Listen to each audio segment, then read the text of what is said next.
Alright guys, so tonight was the season premiere of American Horror Story Asylum, which is season 2 of American Horror Story. And there was some strange stuff in this episode. I'm not really sure how I feel about this right now.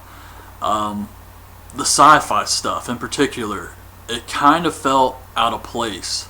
At least in this episode. I don't know what they're going to do with it later, but involving aliens, if that is what they're going to do, just does kind of feel out of place, being that it is sci-fi and this is like a haunting story.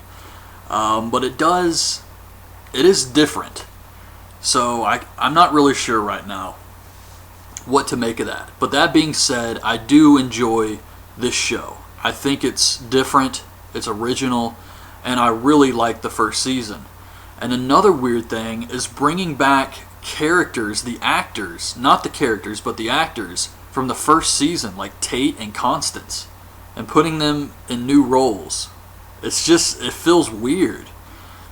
But this is a very good show. If you haven't seen it, the first season is very good. And it's kind of, you don't need to know what happened in the first season to enjoy the second season. It's supposed to be like a different story each time, a different paranormal event. So I also like that aspect of it. But it does feel weird to see like the same actors playing different roles.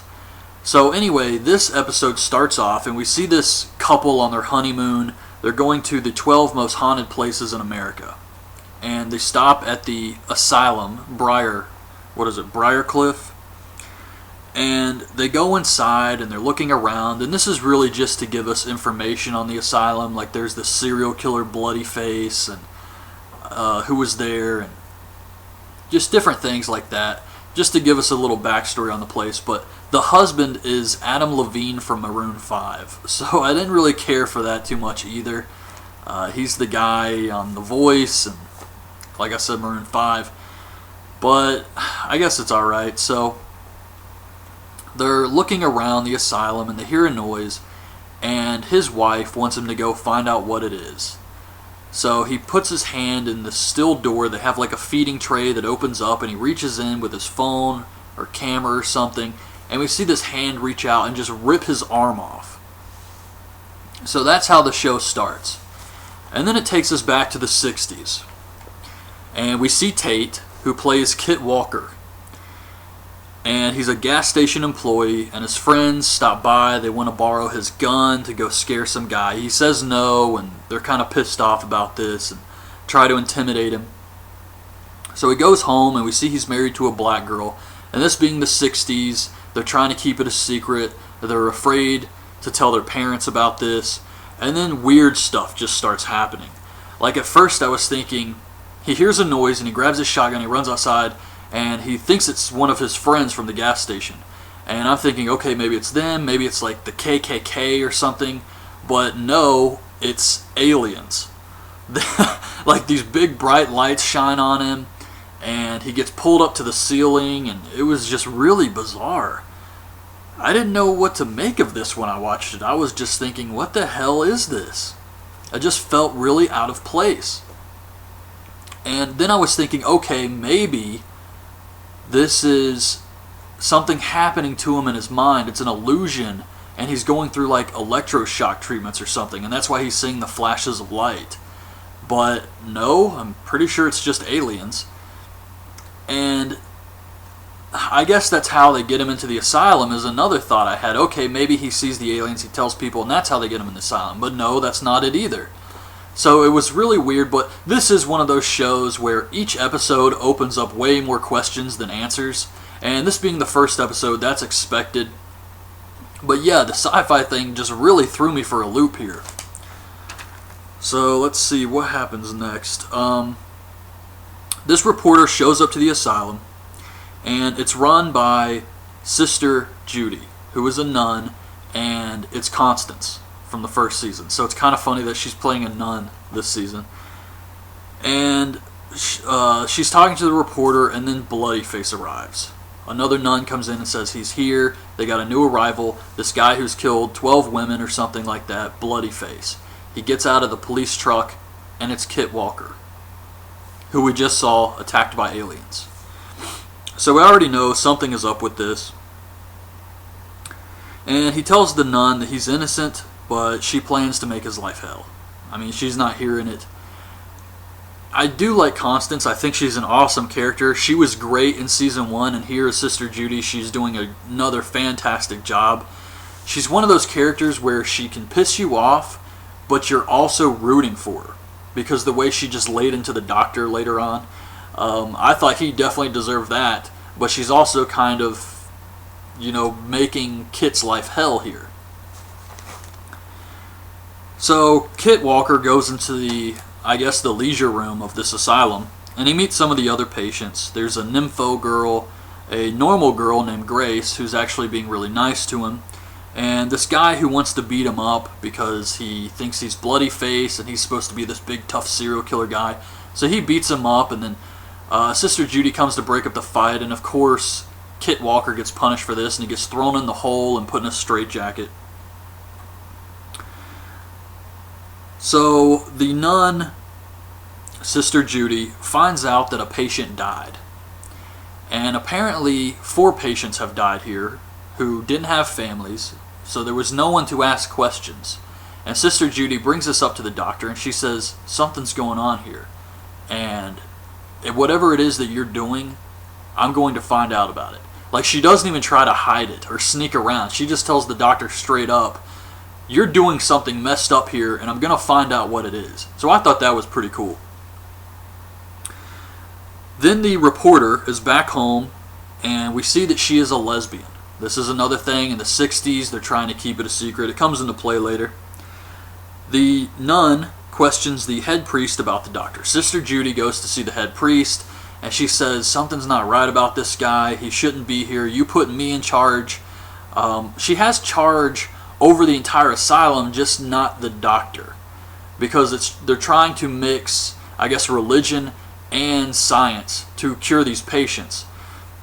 And the priest, even though she actually has a crush on this priest, which I'm sure is another thing that's going to come into play later, he tells her, just do your thing, let him do his, try to stay out of each other's way, pretty much. So there's this other nun who is working for the doctor, and we see her go outside to feed something. I don't know what these creatures are. I assume they're patients that he has experimented on and turned into like monsters, kind of just deranged people who just eat raw meat and live in the woods, I guess. I'm not really sure, but she goes to feed these things, and the reporter shows up. And she has to agree to take the reporter around the asylum in order for the reporter to keep quiet about this and not tell Sister Judy what she was feeding. The reporter didn't even see what she was feeding, because that would have been a much bigger story.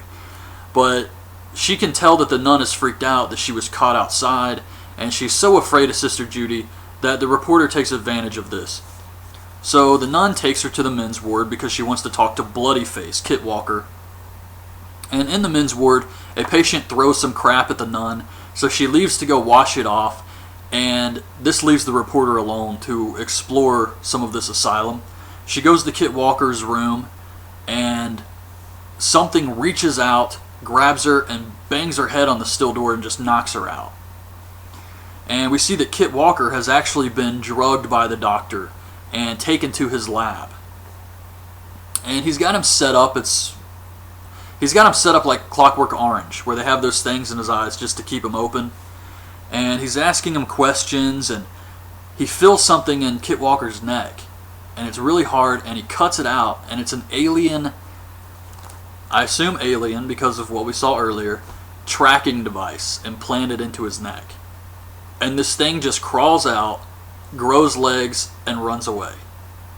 And I'm thinking, what the hell is this? I don't know. That was really out there, and I don't know. But anyways, that's what the doctor sees come out of Kit Walker's neck. And the next day we see Sister Judy, and she has the reporter tied up. And she's going to keep her as a patient now, because she was exploring the asylum. She doesn't want her getting nosy and messing around, so she's going to keep her as a patient. And the reporter says, you can't keep me here, people will come looking for me. And then we cut to a scene of Sister Judy talking to her girlfriend and telling her that we're going to keep her there. And the girlfriend's like, well, I want to see her. And she says, no, you can't do that. And she basically threatens her because the reporter's girlfriend is a school teacher. And once again, this is the 60s. And she says, you can sign custody of the reporter to me, and we can keep this quiet, or I can make it public, ruin you, and still get her sent to the asylum. So she really has no choice. She ends up signing custody over to Sister Judy. So now this reporter is just completely screwed. She has no way to escape this asylum. And Sister Judy hears something. She's walking around the asylum. She hears something, and she goes in this room, and she sees the doctor cleaning up this room. And she says, what are you doing? And he says, oh, I needed some extra space. And she says, something was living in here. And you can see scratch marks on the walls. And he says, no, this place has been empty for years. And she once again says, you're up to something. I'm going to find out what it is. And the last thing we see is back in our time. Back to the Maroon 5 guy and his wife. He's bleeding to death because his arm was just ripped off. And his wife runs to go get help. And as she's running out of the asylum, she runs into the real bloody face. And he's just wearing a mask of human skin. And that was how the episode ended. So all in all, I do have to say I enjoyed this week's episode. The big season premiere. I'm looking forward to this season because I did really enjoy the first season. And I'm curious to see where they're going to go. But the only thing I didn't really like was the sci-fi stuff. It just really was strange and kind of just unnecessary. Because there's already so much going on. It just felt like that was a little over the top. But yeah, it's a great show, and I recommend horror fans check this one out. Even if you haven't seen season 1, this is one of the very few shows where you can just jump in without having to watch the first season in order to know everything that's happening. Because this is a brand new story. So I hope you guys like this video. I'm going to do these every Wednesday after the new episodes air. So I hope you guys like this episode. Leave your thoughts on it in the comments below. And thanks for watching. Bye.